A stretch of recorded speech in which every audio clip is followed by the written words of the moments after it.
All right, welcome back to ABA exam review and the continuation of our 6th edition BCBA task list series. Today we're continuing concepts and principles with B6, distinguish between automatic and socially mediated contingencies.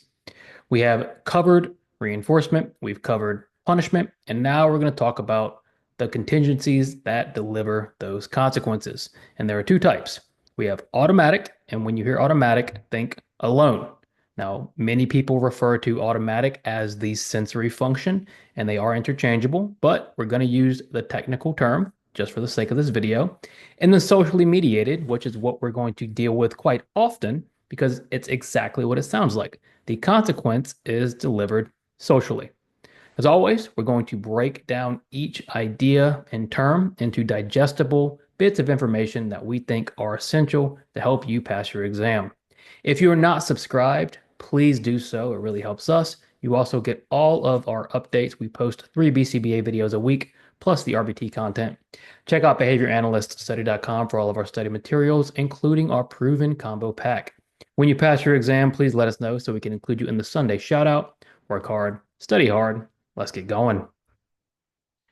So let's start with why we're doing this. Why is it important to know if the consequence is automatic or socially mediated? Well, besides the fact that we are trying to identify the function, and the automatic function is one we're going to be looking at, if we can figure out if the contingency is automatic or socially mediated, it's going to help us determine the source of the consequence. If we determine the consequence is socially mediated, then we can start trying to identify the source and the environment that is delivering the consequence. If we determine it's automatic, well, we know the behavior itself is producing the consequence. So we're going to have to start figuring out ways to deal with the fact that there isn't a second party involved, but the behavior itself is maintaining the behavior or delivering the consequence for the behavior itself.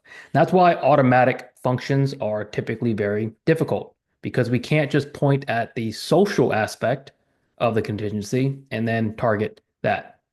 There are two distinct types of contingencies that influence behavior. They are very, very different.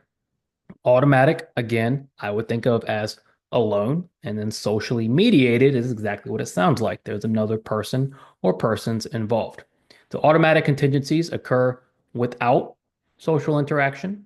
Socially mediated contingencies involve a second person or persons delivering the consequence. So you're asking yourself, how is the consequence arriving or being removed if it's a negative consequence? Behavior happens. Is a social being delivering the consequence, or does the behavior happen and then produces its own consequence? That's the question you need to ask yourself. And this is really related to the function. What is producing that maintaining reinforcer or that punishment from the behavior? Why is that behavior occurring? What is the function of that behavior? So the automatic function, again, as a reminder, speaks to the automatic contingency. Again, many people refer to this as the sensory function, especially behavior technicians.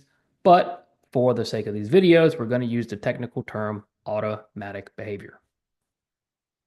Now let's start there. Automatic contingencies occur when a behavior produces a consequence without the involvement of another person. So when we think of self-stimulatory behaviors, these behaviors, hand flapping and eye gazing, that just happen over and over again with no apparent cause. They're not getting attention, they're not getting a tangible, they're not escaping anything. They could just be sitting on their bed in their room engaging in these behaviors. We might consider those automatic. Think about you biting your nails or scratching an itch. You don't have a second person delivering any consequence. When you bite your nails, if you're just biting your nails in a room alone, well, the behavior itself is producing a consequence, and that is automatic. They occur without the need for social interaction. Consequences are produced by the behavior itself, and they're often considered sensory behavior. So when we think about sensory, we're thinking about automatic contingencies. And that's important because this is very misused and misunderstood as far as what is a sensory behavior. Don't just label everything sensory. If you want to consider something a sensory behavior, that's fine, but it really is talking about automatic behaviors. So if a client, let's say, is rubbing up against a behavior technician and the behavior technician is giving them attention, well, you can't just say they like the feel of the technician's sweater or whatever it might be. Is the attention actually the maintaining contingency? So we've got to be very careful with automatic contingencies. And we're going to talk a little bit about that a little later. So the same example I used earlier, scratching an itch relieves discomfort. So the behavior produces the consequence, no social interaction, and that reinforces the scratching behavior. Socially mediated contingencies are much more straightforward. We're going to deal with them quite often. It's when a person's consequence or when a behavior's consequence is delivered by another person. So it is a social interaction. In fact, you have to have social interaction for a socially mediated consequence to occur. That's just the nature of what it is. Our functions can include escape. So typically, negative reinforcement is associated with escape. And if you're escaping something, then it's typically going to be from another socially mediated, delivered antecedent or whatever it might be. Now, as always, there are exceptions to every rule. Can you escape from something when you're alone? Yeah, if you're trying to get rid of a fly buzzing around your head, right? You're going to do something to escape that. And could that function for escape? Yes. Can automatic be a dual function with these? Of course. And that's where automatic becomes tricky because if we're doing our functional analyses, many times that automatic function is going to poke up occasionally, right? So we want to be very precise and very specific. If we have dual function behaviors, can you reasonably pick one function and target that function first? Or is there just too much overlap? If let's say it's 90%, 10% escape and 10% automatic, can we reasonably target that escape with full effort, or do we have to target both? So you've got to be very careful about these dual function behaviors, especially when socially mediated and automatic contingencies overlap. Attention, of course, is going to be socially mediated because we're getting social attention. And then tangible items.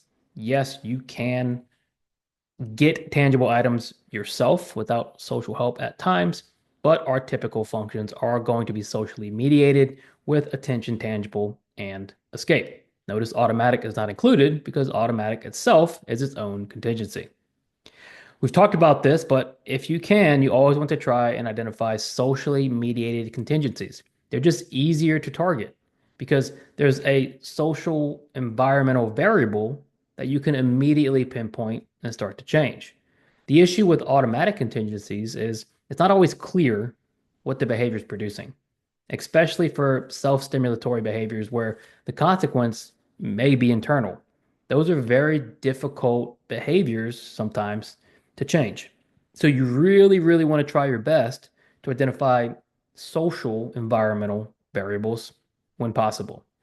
So for example, a child requests a toy, they're given one by the mom, so the behavior produces the socially mediated consequence to the contingency, and that reinforces the request for toy behavior. So again, why are they important? Because understanding the type of contingency is going to help you identify the source of the consequence. When we're analyzing behavior, when we're assessing behavior, we just want to know the function. Knowing the function is going to guide our intervention, going to guide our analysis. And if we can, off the bat, understand is it socially mediated or automatic, that's immediately going to draw us closer to that source of the consequence and the function. Understanding the source of the consequence is going to help you understand the function. If you for sure know there's no social factor, well, you can say it's automatic. If there is a social factor, then we're going to start leaning towards things like attention or tangible or escape. Understanding the source is going to help you understand the function. And then for socially mediated contingencies, it's going to help you identify those social environmental factors that may need to be modified. It's just a quicker way to identify things for change in the environment. Key takeaways, so just repeating what we've already talked about, but main ideas. Automatic contingencies occur without social interaction. Think alone. Socially mediated contingencies involve another person. There is social interaction. You want to try and identify socially mediated contingencies when you can. They're typically easier to target than automatic contingencies. Thanks so much for watching. Be sure to check out behavioranalyststudy.com for all of our study materials. Subscribe for all of our video updates. When you do pass, let us know so we can include you in the Sunday shout out. Work hard, study hard. See you soon.